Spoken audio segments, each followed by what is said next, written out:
And let's continue with the first chapter of The Letter, the Witch, and the Ring by John Bellairs. Rosarita is very upset that Lewis is going to be going to Boy Scout camp. And so to comfort her, Mrs. Zimmerman has handed her a letter from her cousin Ole to read. And we pick up as Rosarita begins to read the letter. Rosarita picked up the letter. It said, May 21st, 1950. Dear Florence, this may well be the last letter I ever write. I fell ill suddenly last week and do not understand it, since I have never been sick a day in my life until now. I don't believe in doctors, as you know, and have been trying to cure myself. I bought some medicine at the store down the road, but it hasn't helped a bit. So, as they say, it looks as if I am on my way out. In fact, when you get this letter, I will be dead, since I have left instructions for it to be sent to you with my will in case I kick off, as they say. Now then, on to business. I am leaving you my farm. You are my only living relative, and I've always liked you, though I know you haven't cared that much for me. Anyway, let's let bygones be bygones. The farm is yours, and I hope you enjoy it. And here is one final very important note. You remember the Battle Meadow? Well, I was digging there the other day, and I came across a magic ring. I know you will think I'm kidding, but when you handle the thing and try it on, you will know I was right. I haven't told anyone about the ring, except a neighbor down the road. Maybe I am a little funny in the head, but I know what I know, and I think the ring is magic. I have locked the ring in the lower left-hand drawer of my desk, and am going to have my lawyer send the key to you, along with the key to the front door of the house. So I guess that is all I have to say for now. With luck, I'll see you again someday. If not, well, I'll see you in the funny papers, as they say. Ha ha. Your cousin, Ole Gunderson. Wow, said Rosarita as she handed the letter back. What a weird letter. Yes, said Mrs. Zimmerman, shaking her head sadly. It's a weird letter from a rather weird person. Poor Ole. He lived all his life up there on that farm, completely alone. No family, no friends, no neighbors, no nothing. I think it must have affected his mind. Rosarita's face fell. You mean? Mrs. Zimmerman sighed. Yes, my dear, I'm sorry to disappoint you about that magic ring. But Ole was right when he said he was a little funny in the head. I think he made things up to make his life more interesting. That part about Battle Meadow was right out of his childhood. A little bit of make-believe that he saved up. The trouble is, he saved it for so long that he got to believing it was true. I don't get what you mean, said Rosarita. It's very simple. You see, when I was a girl, I used to go up to Ole's farm a lot. His dad, Sven, was alive then.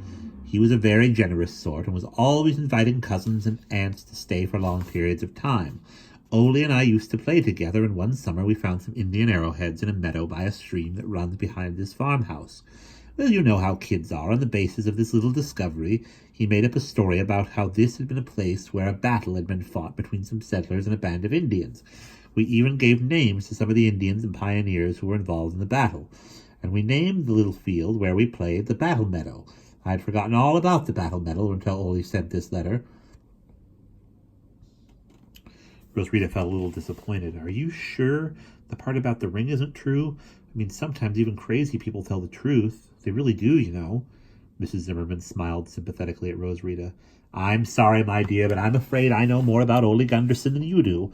He was completely batty. Batty as a bedbug. But, batty or not, he left me his farm, and there are no other relatives to contest the will on the grounds of insanity. So I'm going up there to have a look at the farm and sign a few papers. The farm is near Petoskey, right up at the tip of the lower peninsula. So after I've taken care of the legal falderall, I'm going to take the ferry across the upper peninsula and drive all over the place. I haven't been on a really long car trip since gas rationing ended. And I've just bought a new car. I'm itching to go. Would you like to go with me? Rosarita was overjoyed. She felt like jumping across the table and hugging Mrs. Zimmerman. But then a disturbing thought came to her. Do you think my folks would let me go? Mrs. Zimmerman smiled her most businesslike and competent smile. It's all arranged. I called up your mother a couple of days ago to see if it would be all right with her. She said it sounded like a fine idea. We decided to save the news for you as a surprise. There were tears in Rosarita's eyes now. Gee, Mrs. Zimmerman, thanks a lot. Thanks a whole lot. Don't mention it, my dear. Mrs. Zimmerman glanced at the kitchen clock. I think we'd better be getting off to bed, if we are going to be in any shape for tomorrow.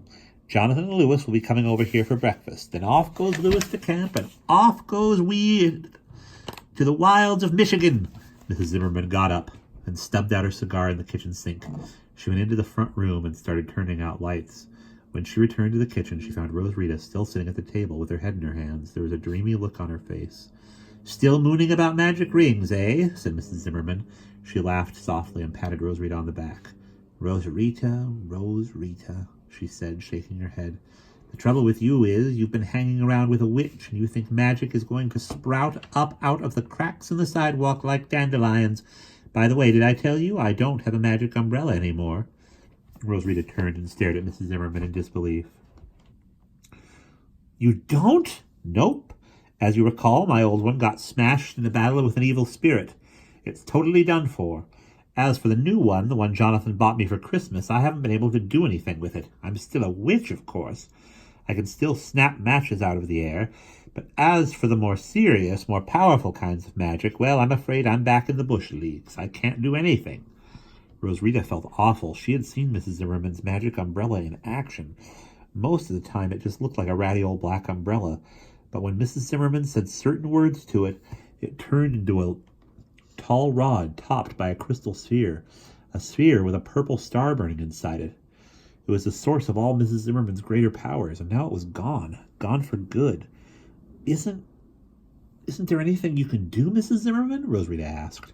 Afraid not, my dear. I'm just a parlor magician like Jonathan now, and I'll have to make the best of it. Sorry. Now run up to bed. We've got a long day of traveling ahead of us. Sleepily, Rosarita climbed the stairs. She was staying in the guest room. It was a very pleasant room, like most of the rooms in Mrs. Zimmerman's house. It was full of purple things. The wallpaper was covered with little bouquets of violets, and the chamber pot in the corner was made of purple Crown Derby china. Over the bureau hung a painting of a room in which almost everything was purple. The painting was signed H. Matisse. It had been given to Mrs. Zimmerman by the famous French painter during her first visit to Paris just before the First World War. Rosarita lay back on her pillow. The moon hung over Jonathan's house and cast a silver light on turrets and gables and steep slanted roofs. Rosarita felt dreamy and strange. Magic umbrellas and magic rings were chasing each other around in her head. She thought about Ole's letter. What if there really was a magic ring up there, locked in his desk? Exciting. Rosarita sighed and turned over on her side.